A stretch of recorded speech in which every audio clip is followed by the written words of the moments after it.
Assalamu alaikum dear students. I am your social studies teacher Miss Gulshan from Rural College School Campus 3. I hope all of you will be safe by the grace of Allah.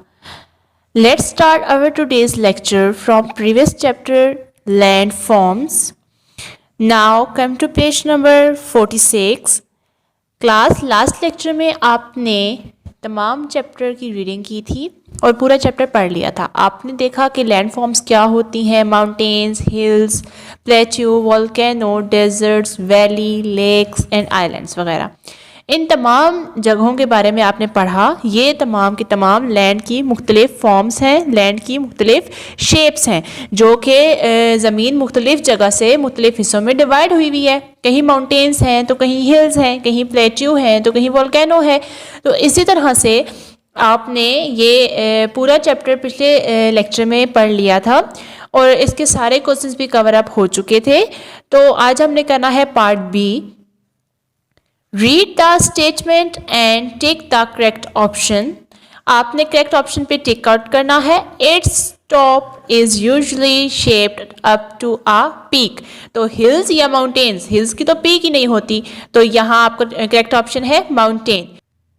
So number second is it is an island and a continent. तो Asia और Australia में से कौन सी जगह island भी है और continent भी है, तो वो है Australia.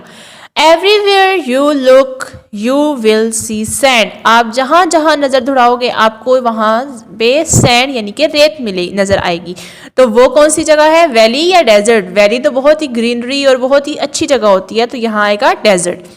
Valleys are usually green and fertile because of this following through it. तो वैलीज जो है ना वो बहुत ज़्यादा ग्रीन होती हैं, बहुत ज़्यादा फर्टाइल होती हैं। क्यों, किस चीज़ की फ्लो की वजह से? तो वो लेक या रिवर, तो वहाँ पे रिवर्स होते हैं।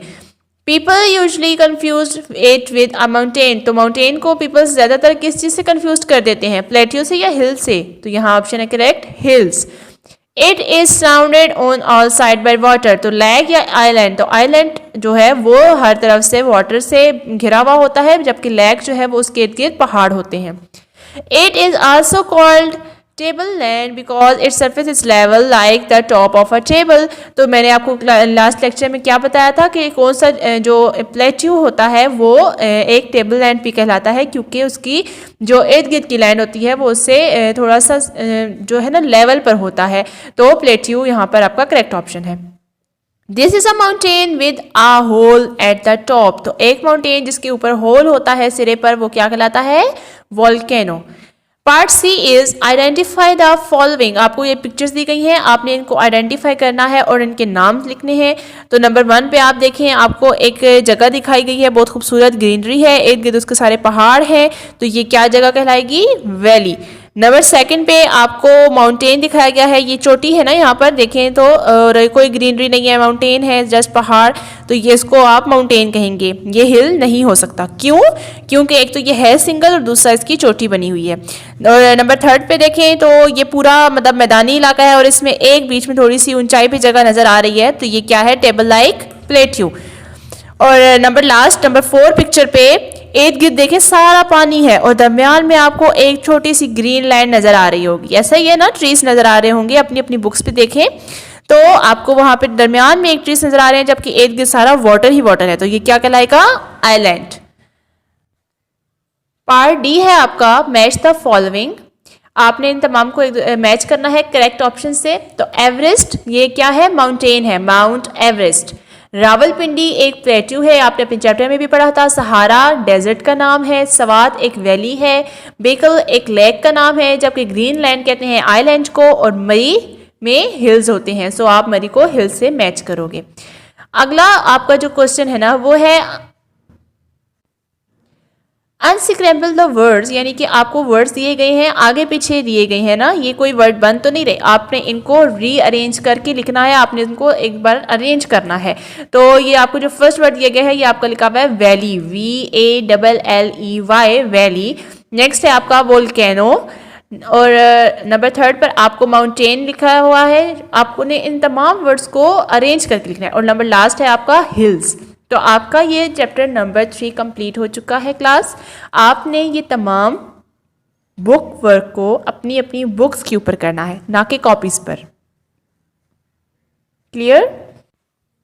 ये तमाम आपने अपने क्वेश्चन जो हैं 4 क्वेश्चंस आपने ये अपनी अपनी बुक्स के ऊपर करने हैं, आपकी बुक्स पर ही चेक होंगे और इनको याद भी कीजिएगा। Now move on your next chapter, chapter 10, our neighbouring countries, page number 54। Class page number 54 open कर लीजिए अपनी बुक पर, और आपका चैप्टर नंबर 10 है, जो कि आज आपने न्यू चैप्टर एक स्टार्ट करना है। तो नेबरिंग कंट्रीज का क्या मतलब होता है? नेबरिंग कंट्रीज कहते हैं ये जो हमारे मतलब पड़ोसी ममालिक हैं। तो हमारा एक कॉन्टिनेंट है ना पूरा, इसमें बहुत सारे ममालिक हैं। जैसे आपका एक एरिया होता है, जैसे वाकेंट है ना, ये एक एरिया है, यहाँ आप रहते हो, तो आपके इर्द गिर्द भी और बहुत ज़्यादा घर होंगे, तो वो आपके सबके क्या कहलाते हैं? पड़ोसी कहलाते हैं। इसी तरह से एक कॉन्टिनेंट होता है, बहुत बड़ा इलाका, जो जिसमें बहुत सारी कंट्रीज होती हैं, और वो बहुत सारी कंट्रीज एक दूसरे की नेबर्स होती हैं। तो इसी तरह पाकिस्तान है, अब पाकिस्तान के भी नॉर्थ, ईस्ट, वेस्ट, साउथ में कंट्रीज मौजूद हैं, और वो कौन कौन सी हैं? नॉर्थ में चाइना, ये आपको यहाँ आपको ये बताया गया है, नॉर्थ में है आपका ये चाइना, ठीक है। इन वेस्ट यानी कि वेस्टर्न साइड पे अफगानिस्तान है, जबकि साउथ और वेस्टर्न साइड पे ईरान, यहाँ पर अरेबियन सी है, और आपका ईस्ट में है इंडिया, यानी कि साउथ में आपका अरेबियन सी है, साउथ में सिंध है ना, सिंध में आपको पता है कि अरेबियन सी है, यानी कि वहां पर समुंदर है, तो समुंदर वाली साइड पे आपका अरेबियन सी पाया जाता है, और बिल्कुल उसके थोड़ा सा साथ आगे की तरफ आपका ईरान का बॉर्डर है, जबकि वेस्ट में आपका अफगानिस्तान, मुल्क अफगानिस्तान का बॉर्डर है। ये तमाम आपके ममालिक के नाम हैं। अब आप इनके बारे में अपने चैप्टर में इन डिटेल पढ़ोगे। Okay, clear? अच्छा, अब आपके चैप्टर में पहले बताया जा रहा है कि नेबर्स कहते किसे हैं। तो neighbours are people who live near each other. तो मैंने आपको पहले ही बताया कि जो एक दूसरे के करीब रहते हैं उनको नेबर्स कहते हैं, यानी कि पड़ोसी। तो कंट्रीज हैव नेबर्स टू, तो कंट्रीज के भी नेबर्स होते हैं। Their neighbours are the countries that are near them और and whose boundaries touch each other. तो हर एक कंट्री की एक बाउंड्री तो होती है ना, तो जो बाउंड्री लाइन एक दूसरे की कंट्रीज का जो टच हो रही हैं वही हमारी नेबरिंग कंट्रीज कहलाएंगी। तो पाकिस्तान की नेबरिंग कंट्रीज कौन कौन सी हैं? Her neighbours are China, Iran, India and Afghanistan. तो ये 4 कंट्रीज हैं जो कि पाकिस्तान की नेबरिंग कंट्रीज कहलाती हैं।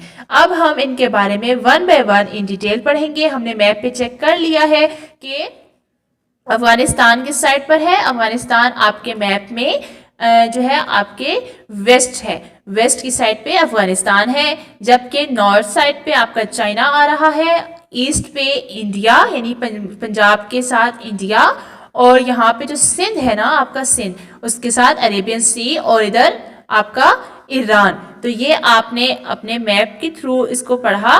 अब हम इनको 1 बाय 1 इन डिटेल पढ़ते हैं। So the number 1 is the peoples republic of China. तो ये चाइना का पूरा नाम है। पाकिस्तान का पूरा नाम क्या है स्टूडेंट्स? आज यू नो, हमारी कंट्री जो है पाकिस्तान, मुल्क पाकिस्तान का पूरा नाम क्या है?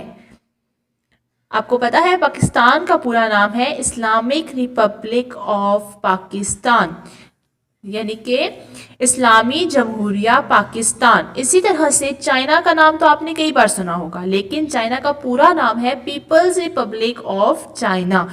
तो ये इनका नेशनल फ्लैग आपको दिखाया गया है पहले, यहाँ पर ये आपको इनका नेशनल फ्लैग है, इनका ये नेशनल फ्लैग है। हमारा नेशनल फ्लैग सबको पता है ना, ग्रीन और वाइट में है। इसी तरह इनका नेशनल फ्लैग है येलो, इस पे स्टार्स हैं, और ये ओवरऑल रेड है। और यहाँ आपको इसका कैपिटल बताया जा रहा है, कैपिटल इसका है बीजिंग। तो बीजिंग इसका कैपिटल है, और ऑफिशियल रिलीजन इनका नन, यानी कि यहाँ कोई रिलीजन नहीं है। ऑफिशियल, हर मुल्क का एक रिलीजन होता है ना। पाकिस्तान का क्या रिलीजन है? पाकिस्तान का रिलीजन है इस्लाम। पाकिस्तान एक इस्लामिक कंट्री है, जबकि चाइना का कोई रिलीजन नहीं है। ये याद रखिएगा स्टूडेंट्स। तो नेशनल लैंग्वेज यहाँ पर क्या है? नेशनल लैंग्वेज यहाँ की मैंडेरियन चाइनीज, यहाँ पर चाइनीज बोली जाती है। और ऑफिशियल करेंसी यहाँ पर की क्या, हर मुल्क की एक ऑफिशियल करेंसी भी होती है, अपनी एक लैंग्वेज होती है, अपना एक कैपिटल होता है। तो हमारे पाकिस्तान की ऑफिशियल करेंसी कौन सी है?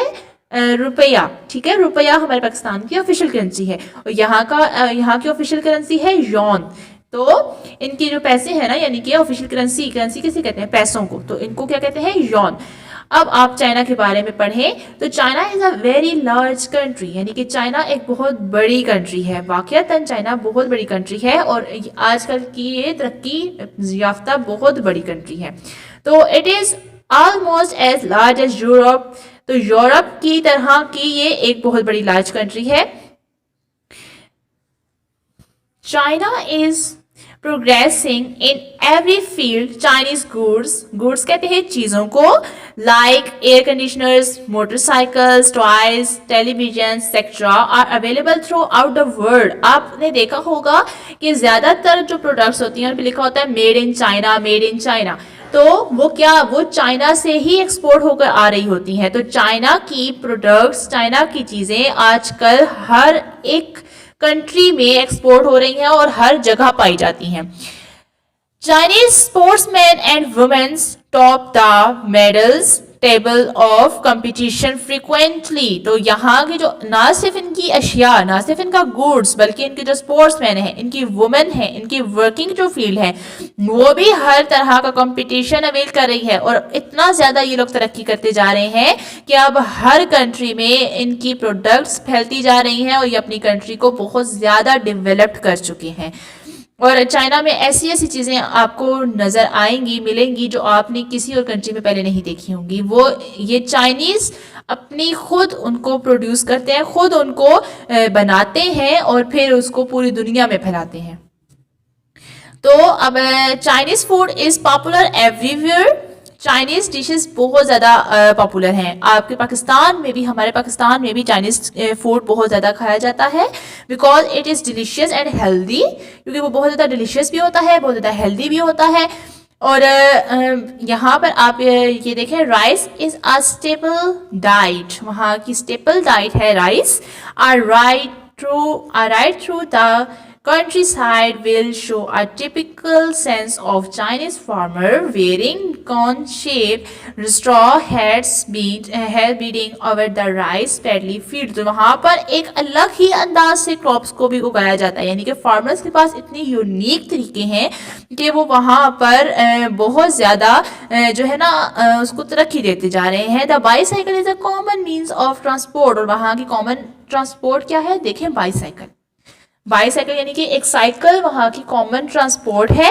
और बहुत ज़्यादा वहाँ पर जो है ना तरक्की हो रही है। हालांकि वो उनकी इतनी ज़्यादा प्रोडक्ट्स हैं, उनकी मोटर कार्स, उनकी जो बाकी तरह के व्हीकल्स हैं, बहुत ज़्यादा पूरे दुनिया में वो फैले हुए हैं, लेकिन स्टिल वहाँ की जो कॉमन मीन्स ऑफ ट्रांसपोर्ट है वो है बाईसाइकिल। नेक्स्ट कंट्री है आपकी रिपब्लिक ऑफ इंडिया। ये भी इंडिया का पूरा नाम है, republic of India. India is known as the largest democracy in the world. एक बहुत बड़ी जमहूरियत है इंडिया, ठीक है। और ये it is the 7th largest country in the world, और पूरी दुनिया में 7th नंबर पर है, ये लार्जेस्ट कंट्री है। इनका कैपिटल है न्यू दिल्ली। इंडिया का कैपिटल न्यू दिल्ली। और ऑफिशियल इनका रिलीजन भी कोई नहीं है, ऑफिशियल रिलीजन इनका नहीं है, नन। और नेशनल लैंग्वेज इनकी हिंदी है, जबकि ऑफिशियल करेंसी इनकी इंडियन रुपी है, जबकि हमारी पाकिस्तानी रुपी है। तो India has made appreciable progress in every sphere of life. तो हर लाइफ के पार्ट में इनकी प्रोग्रेस बहुत ज़्यादा अप्रिशिएबल है, यानी कि इनको बहुत ज़्यादा अप्रिशिएट करना चाहिए, क्योंकि ये बहुत ज़्यादा जो है ना तरक्की कर रहे हैं। The majority of the people are educated. सबसे पहली बात कि यहाँ की मेजोरिटी जो है ना वो एजुकेटेड पीपल है। और Indian students who go abroad to study are among the top students in the universities. Their films industry Bollywood is the largest in the world. तो आपने बॉलीवुड की तो काफ़ी ज़्यादा फिल्म्स भी देखी होंगी, यानी कि जो इंडिया फिल्म्स, ड्रामे, ये इस तरह की जो चीज़ें हैं, ये भी इनकी बहुत ज़्यादा, इसमें भी इन्होंने तरक्की की हुई है। तो ताजमहल, रेड फोर्ट यानी कि लाल किला, फोर्ट कहते हैं किले को। आपने ये तमाम नाम सुने होंगे, ताजमहल का तो लाजमी, और Jamia Masjid Delhi are only a few of the great architectures wonders. तो ये बहुत ज़्यादा एक अजायबात हैं दुनिया में, बहुत खूबसूरत तरीन चीज़ें हैं जो कि इंडिया में मौजूद हैं। The majority of the Indians are Hindus. ज़्यादातर वहाँ पर हिंदू पाए जाते हैं, क्योंकि एक इंडियन कंट्री है तो वहाँ पर ज़्यादातर जो है ना हिंदू पाए जाते हैं। उनके अपने अपने जो है रवाज हैं, वो स्टेचूज यानी कि बुतों की पूजा करते हैं, और उनके बहुत ज़्यादा गॉड्स हैं। और उनके festivals and their traditional dresses dances are all a very colourful sights. तो बहुत ज़्यादा कलरफुल साइट देते हैं, यानी कि बहुत ज़्यादा खूबसूरत नज़ारा पेश करते हैं। कलरफुल साइट का मतलब है बहुत ज़्यादा खूबसूरत नज़ारा पेश करते हैं। उनके जो मुख्तलिफ तरह के ट्रेडिशनल डांस होते हैं या उनके फेस्टिवल्स, ये होली दिवाली इस तरह के जो फेस्टिवल्स होते हैं, ये इंडिया के मखसूस फेस्टिवल हैं जो कि बहुत ही खूबसूरत और बहुत ही दिलकश नज़ारा पेश कर रहे होते हैं। The national dress is the sari for womens and pyjama kurta waistcoat and Nehru cap for the man. तो ये तमाम जो है ना इनके ड्रेसेस बताए जा रहे हैं कि यहाँ के नेशनल ड्रेसेस आपने देखा होगा ज़्यादातर लड़कियाँ साड़ी पहनती हैं इंडिया में, और ज़्यादातर जो लड़के हैं यानी उनका ड्रेस क्या है जी, कुर्ता पजामा वास्कोट या Nehru cap. Like Pakistan is a cricket crazy nation. तो जैसे पाकिस्तान में बहुत ज़्यादा क्रिकेट के शौकीन है ना लोग, यहाँ पर बहुत ज़्यादा क्रिकेट के शौकीन है, तो वहाँ पर भी बहुत ज़्यादा इंडिया में भी ये जो है ना क्रिकेट मैच के वहाँ पर क्रेज है क्रिकेट मैच का। नेक्स्ट कंट्री है आपकी इस्लामिक रिपब्लिक ऑफ ईरान। तो हमारे पाकिस्तान की नेक्स्ट नेबरिंग कंट्री है Islamic republic of Iran. Iran का ये भी फुल नेम है इस्लामिक रिपब्लिक। ये भी एक इस्लामिक कंट्री है पाकिस्तान की तरह, और ये एक इसको कह देते हैं is the land of Persian carpets. तो इसे लैंड ऑफ पर्शिया भी कहते हैं। कैपिटल है इनका तेहरान। ऑफिशियल रिलीजन इस्लाम, नेशनल लैंग्वेज पर्शियन, और ऑफिशियल करेंसी रियाल। तो यहाँ की जो ऑफिशियल करेंसी है ना, जो पैसे जिनको उनको क्या कहते हैं, रियाल। और इनका नेशनल फ्लैग आप देख लीजिए कि 3 कलर्स में है, ग्रीन वाइट और लास्ट कलर इसका क्या है यहाँ, रेड। अच्छा, यहाँ पर Urdu is full of Persian words. तो हमारी जो उर्दू है ना, जो हमारी नेशनल लैंग्वेज है, वो भी पर्शियन वर्ड से भरी हुई है। In fact our national poet Allama Iqbal wrote in Persian too. तो हमारे जो नेशनल पोएट है, आपको नाम पता है ना हमारे नेशनल पोएट का, अल्लामा इकबाल, उन्होंने भी बहुत ज़्यादा जो पोएम्स लिखी थी पर्शियन लैंग्वेज में लिखी थी। Much of his most famous poetry is in Persian. तो उनकी बहुत ज़्यादा मकबूल होने वाली जो पोएट्रीज है ना, वो भी पर्शियन लैंग्वेज में है। The Iranians are good in traditional sport, specially wrestling and bodybuilding. तो ये जो रेसलिंग एंड बॉडी बिल्डिंग में इनका कोई मुकाबला नहीं, यानी कि बहुत ज़्यादा गुड यहाँ पर स्पोर्ट्समैन पाए जाते हैं। And Iran has large reserves of natural gas and petroleum. तो यहाँ पे नेचुरल गैस और पेट्रोलियम के बहुत ज़्यादा ज़खायर पाए जाते हैं।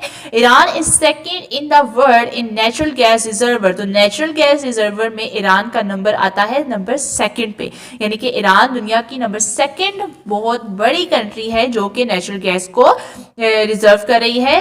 It has the 3rd most reservoir in oil, और ऑयल को रिजर्व करने में ये 3rd मोस्ट लार्जेस्ट कंट्री है। It is the 18th largest country in the world. Iran has beautiful natural and historical sites. Iran में बहुत खूबसूरत natural और हिस्टोरिकल प्लेसेस पाई जाती हैं। It is one of the most popular spots for tourist to visit. Iran was known as Persia. Iran को Persia के नाम से भी जाना जाता है। Persia has been one of the greatest empires of the ancient world. और ancient world की ये एक बहुत बड़ी सल्तनत की थी। एम्पायर्स कहते हैं सल्तनत को। तो यहाँ बहुत बड़ी सल्तनतें आबाद हुई, और जो हमारा सब कॉन्टिनेंट था ना, यानी पाकिस्तान और इंडिया के बनने से पहले का सब कॉन्टिनेंट था, वो भी ये पर्शिया की जो मदद से जो है बादशाह ने हासिल किया था, और देन वहाँ मुसलमानों की हुकूमत बनी थी। तो ये बहुत बड़ी कंट्री है। नेक्स्ट पेज देखिए, इस्लामिक रिपब्लिक ऑफ अफगानिस्तान। अब ये आपकी fourth and last neighbouring country है। Afghanistan is the land of vegetarian and majestic mountains. तो यहाँ पर बहुत बड़े बड़े पहाड़ और बहुत ज़्यादा वेजिटेरियन है, ये बहुत ज़्यादा जो है ना इलाके यहाँ के वो है रजिड है, और यहाँ माउंटेन्स बहुत ज़्यादा पाए जाते हैं। तो कैपिटल इसका है काबुल। ऑफिशियल रिलीजन इस्लाम, इस कंट्री का भी ऑफिशियल रिलीजन यानी कि अफगानिस्तान का भी ऑफिशियल रिलीजन है इस्लाम।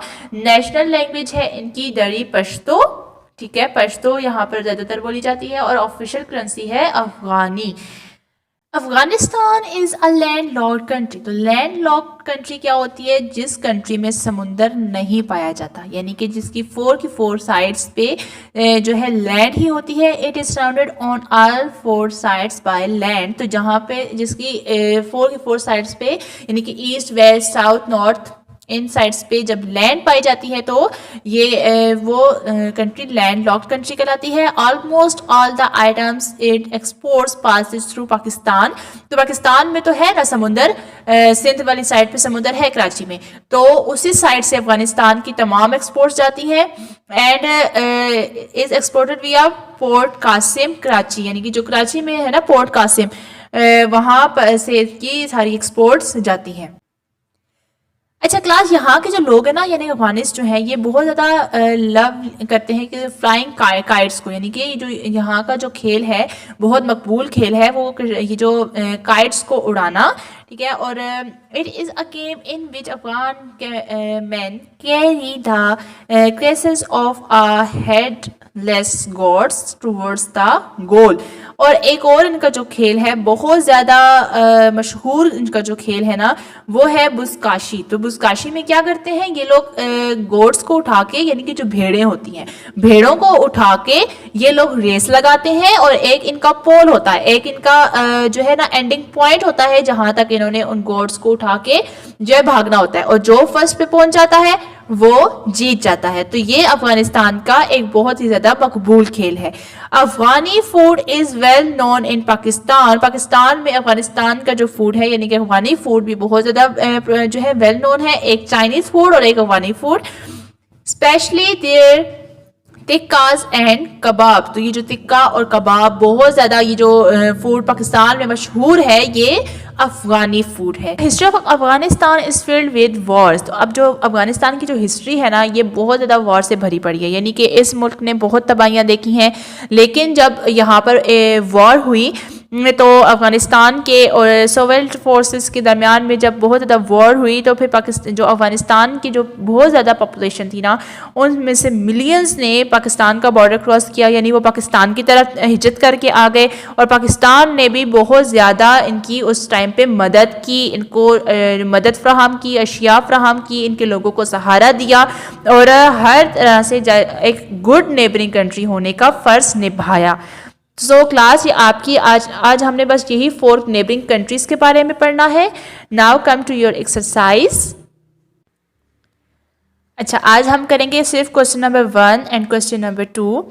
सो क्वेश्चन नंबर 1 है आपका, which 2 neighbouring countries have Islam as their state religion. तो आपने अभी अभी पढ़ा कि कौन सी 2 कंट्रीज हैं जिनका जो इस रिलीजन है, स्टेट रिलीजन है, वो इस्लाम है। तो our neighbouring countries Iran and Afghanistan, ये 2 मुस्लिम कंट्रीज हैं। टोटल 4 कंट्रीज है ना, तो इन दोनों में से ईरान एंड अफगानिस्तान ये वो 2 मुसलमान कंट्रीज है जिनका रिलीजन इस्लाम है। और नंबर 2 क्वेश्चन है आपका, which 2 neighbouring countries have no state religion. कौन सी 2 कंट्रीज हैं जो कि जिनका स्टेट रिलीजन नहीं है, तो वो कौन सी बचती हैं? China and India have no state religion. सो आपने अभी चैप्टर में क्लियरली पढ़ा है। सो क्लास ये आपने अब दोनों क्वेश्चंस जो है ना क्वेश्चन नंबर 1 एंड 2 अपनी कॉपीज पर लिखने हैं, और बहुत ईजी है इसलिए आपने इनको अच्छे से याद करके आना है। ओके क्लास, अल्लाह हाफिज़।